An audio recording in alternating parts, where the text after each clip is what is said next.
quand le monde était tout neuf et parfait, avant que n'eût coulé la première larme de chagrin. Le diable contempla tout ce bonheur et recula devant cet éclat radieux. Ah, je vois, Dieu aime et est aimé de ces petits êtres de rien du tout. Dans ce cas, je vais leur gâcher la vie et leur donner des raisons de le haïr. Et le diable hérissa d'épines la tige des roses. Il transforma en ronces les buissons des murs. Il garnit de piquants le dos des porcs épiques. Bref, il jeta une malédiction épineuse. Mais les gens ne cessèrent pas d'aimer Dieu. Et ils durent réfléchir de nouveau. Je vais planter des cauchemars dans leur sommeil, telles de mauvaises herbes pour envahir leur petit cœur. Bref, le diable jeta une malédiction amère. Inlassablement, il continua encore et encore à gâcher ce que Dieu avait créé. De la boue dans l'eau où ils se lavent, des rochers pour écorcher leurs pieds. Puis soudain, il s'interrompit.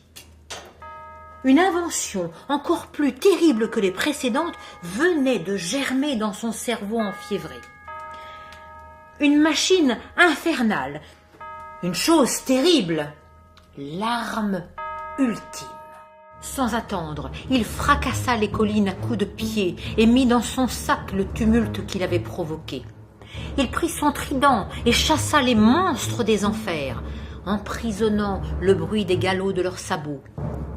Il prit toutes les crécelles, toutes les timbales, tous les tambours, les volcans et les avalanches. Il assembla le tout à coups de massue et enveloppa l'ensemble du manteau de la nuit. Voilà, il avait inventé le premier roulement de tonnerre. Cela fit beaucoup de bruit, oui, beaucoup de bruit, un bruit à agiter toutes les mers, à ébranler la terre. Dans tout l'univers, le seul bruit plus formidable encore était la colère de Dieu. Non, c'en est assez.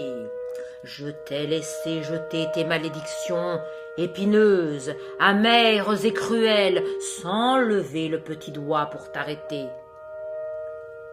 Je savais que ta méchanceté ramènerait les gens vers moi, mais là, ton tonnerre, je ne le tolérerai pas. Saisissant sa lance, il fit roussir les culottes du diable, le chassa du ciel d'un trait de lumière si acéré qu'il déchira le tissu de la nuit. À présent, même si le diable lance ses coups de tonnerre des ténèbres où il se terre, Dieu inlassablement monte la garde. Il lance son javelot de lumière dorée, l'arme vole, précédant le tonnerre, brillant comme un phare, traversant nos paupières endormies.